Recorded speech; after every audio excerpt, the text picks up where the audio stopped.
Thank you, Kyle, and thanks for having us here. This is a great audience for us to come and see our customers, of course, and I thank all of them as well, and any new people, and find out what's happening in the industry. I'm going to talk to you a little bit about FMS, where we're at today, and some of the recent developments that we've had in the past few years, and some of the things that we're working on in the future. Our facility in the United States is 150,000 square feet. We have a machine shop, an ISO accredited sister company called Toxic Report in there. And we do all of our manufacturing at that facility. We have, our focus has been automating the sample prep process. That's all we do. We don't make any other types of products. And our core, of course, is POPs, dioxins, PCBs, and PBDEs. We have an applications lab, which some of you have been to. All of you are welcome to come there if you're in the area, or if you actually have a problem that you're trying to solve. We're more than happy to have you come and visit with us. We're mainly made up of chemists and engineers. We don't have very many actual direct salespeople. We have distributors throughout the world and a few sales engineers. The markets we serve, of course, are all of these. I think there's a widespread of market focus here. Food and beverage, of course, which a lot of people have been talking about here, and environmental. Those are our two main focuses. We look at sample prep as 3 steps, basically. Well, there's a fourth, actually. The first one, actually sampling getting the sample in the field, which is has a whole different set of problems and issues. But we break it down into sample extraction, cleanup, and concentration. And our main focus is to hyphenate or eliminate as many steps in between those processes, because we believe that's where a lot of the contaminations and mistakes can happen. So by automating all of these processes, taking the raw sample and getting it to the final GC vial, we're going to get you the best possible, less contaminated or affected by background type of sample. Pressurized liquid extraction is for our solids and soils and meats and so on and so forth. We have several different types of solid phase extraction systems. We've spent the last 2 years really advancing this technology. We have our a product catalog here, and you can see we have a system that is a multi-column, multi-fraction for acid-base neutral, for semi-volatiles and wastewater. We have a perfluorinated compound, SPE, and this Econotrace here is focused specifically for drinking water. It's a parallel, very high throughput type of system.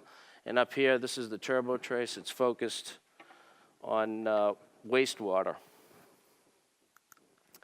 And of course, the power prep, which many people have talked about during the meeting here. You'll see our newer one out there. When I first started at FMS, I think it was the largest piece of equipment I ever saw in my life. It was, I think, 7 feet tall or something. And I've been there for about 5 years, and we've been working to get the equipment smaller and smaller and smaller. So you'll see the new one out there, and it's quite compact now. There's no computer required. And then, of course, we go directly to the vial. But all of these things are, I think Jeff and some other folks showed this, the extraction, cleanup, and concentration. All of it's connected. It's a closed system. There's HEPA filtering even on the concentrators. And I think it was, someone had mentioned the background in the lab. And, you know, we have a lab also with a few high-res mass specs, and it's a daily battle. I mean, it's really, even with all of our sophisticated sample prep equipment, we will see the background change on a daily basis. So it's a real problem. We have a clean room. We have a separate clean room for sample prep of the flame retardants. So there's been a lot of focus on ISO accreditation and so on and so forth, and that's really important. We've been focusing on that as a company as well. So why would you automate the sample prep process in an accreditation process? It's going to eliminate a whole bunch of things. It's going to eliminate variability that you would receive during manual types of preps. It's going to cut down the cost of your analysis, and it's going to give you control of the costs. And you're going to do it as quickly as possible. These are the common POPs for analysis that most of the folks here are looking at, or I would say people have the most difficulty achieving accreditation throughout the world. Heidi mentioned a lot of developing countries that are struggling trying to become accredited and test their products for export to the EU. That's really important, and it's a big problem. I'm not going to discuss ISO 17025. I think everybody in the room is probably much more of an expert at it than I am. But these are the types of laboratories, of course, that need it. It's going to make any laboratory produce higher quality, better results.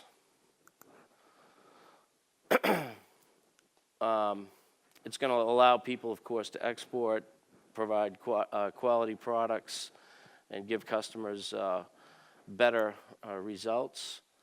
I'm going to kind of talk a little bit more about the technical requirements, because that's really where our system kind of focuses and helps the workflow process the most. So we used to outsource our testing as well.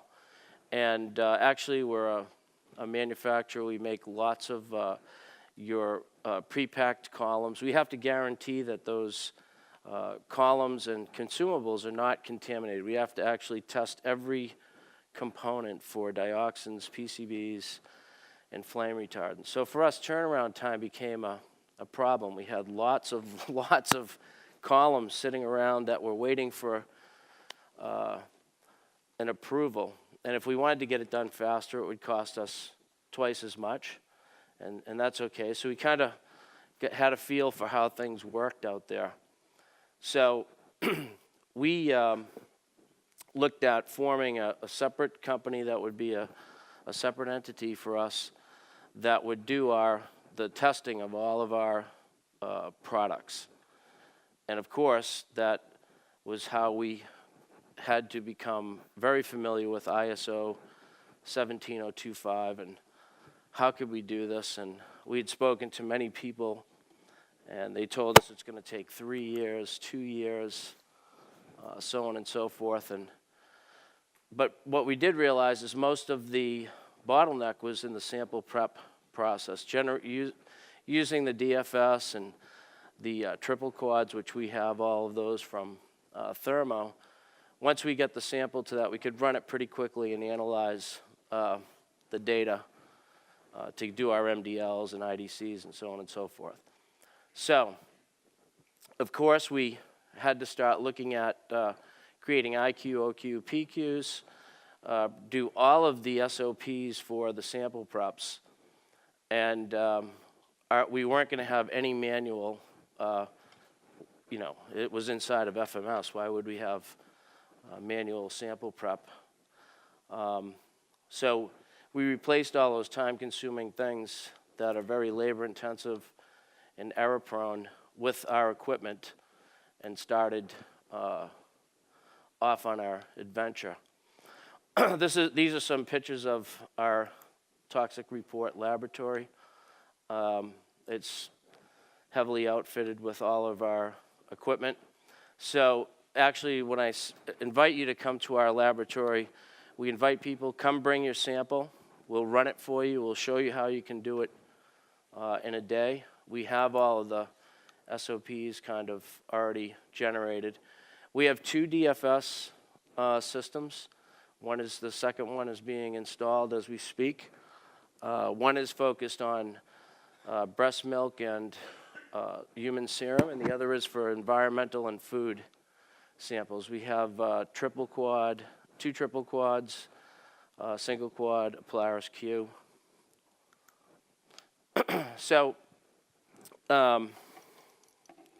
when we went through the process, all of our guys that work in our lab come from commercial laboratories or government labs that we've hired. And we went and we looked at how long was it going to take if we did the solid phase manually versus automating it. So we looked everywhere that we could save time. So you can see there's quite a bit of difference here. You're saving 20 minutes in total time on some of these. Some of these you're saving a day or 2 days. So pretty extreme. And so what that allows us to do is cut down the human time. We have very expensive employees, like I'm sure all of you guys. You just can't have basic technicians running, POPs types of things. But we really wanted them focusing more on doing the actual analysis of the data than the sample prep piece. So by looking at the different times, we're looking at the amount of time it takes for them to do basically sets of 6 samples. We've got it down to 10 minutes and 15 minutes instead of it taking 40 and 60. So it's a really big time savings. Same again on the concentration. You basically put the stuff on and you're going to get, it's going to finish, or you're going to get an alarm that tells you it's done. So labs that are going for accreditation, and this all came about also because we had many customers visiting us telling us we want to start a laboratory, particularly food companies in the United States. That's a big market for us. The turnaround time is too long for them. It's taking 3 weeks for them to get a result from some laboratories. They'd like it at least in 5 days, and if they do, then they have to pay a lot of money for those tests. And actually, money is not such a concern to them. They just need the results so they can ship product. So that's how they end up at FMS. Somehow they hear about us, or they've read some marketing material from us.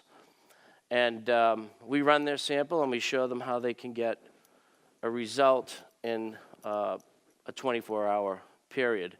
And we do that with the FMS Thermo equipment to provide the total solution. So we did the test case with automating the sample prep process for accreditation with 3 people. We did it in 9 months, and we could have done it faster actually if we were double dutying the people. So we did 16 analyte groups and matrices. It took us 34 days to do the solid sample preps, 96 to get all of excuse me, I'm getting twisted up here. This would have been for the manual, so I'm just comparing what those took. How we cut it down was by hyphenating our equipment and how we combine all of the steps. So we can combine everything into one SOP with our system because we're running everything at one time. So our IDCs and everything are done for extraction, cleanup, and concentration using our total prep system. Whereas if you do it this way, you're writing 3 individual processes doing IDCs, MDLs, et cetera, for all 3. So it's 3 times the amount of work. So it makes it a lot easier and faster to get to the accreditation process. And how do we know that? We actually did it. I'm not going to say it wasn't painful. It was, actually. To go from not being accredited to accredited, you also have the training of the lab people now to document and do things properly. So one of the big things it did for us was it eliminates the human error that occurs from the steps in between. The big thing is the SOPs. There's less SOPs to be generated and manage. And by reducing the labor, et cetera, people can go and do other things and you can become more profitable. So what we do is it's actually available now as a turnkey type of a laboratory. And why is this important? We're not trying to compete with our customers or anything like that. It confuses some people. But if you think about it, it's the next logical progression. We partner with Thermo to provide all the analytical equipment and our sample prep equipment. But you spoke of countries like Ethiopia and the Middle East and so on and so forth. And we are working to put laboratories in place in those countries. And it's really important to transfer technology over to those countries. They really struggle to become accredited so that they can export food and test human serum and so on and so forth. I know a lot of you probably work with these countries, but we can do it a lot easier and faster by automating the whole process and providing them with SOPs as starting points and help them along the way. So that's what our toxic report is all about. And these are the things that we screen for: breast milk, serum, blood, and we monitor POPs and feed and food, water, and environmental.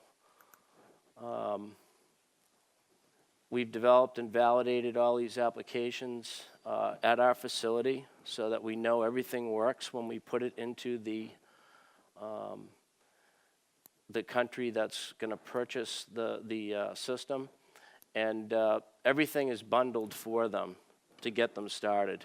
And then once they get going, they go for their accreditation and move on from there. So again, we do all these kits by matrix. We have the kits that are set up like this. So this is really how we envision the lab of the future, totally automating all these processes that are very difficult to do, that take extreme or very high-level people to actually do this work. I mean, there's a lot of associated errors that can happen if you're not an expert in this area. I'm not an expert in this area. Every time I try to run something in the lab, I do a very bad job at it. So it's an area that I think is of high value to emerging countries. So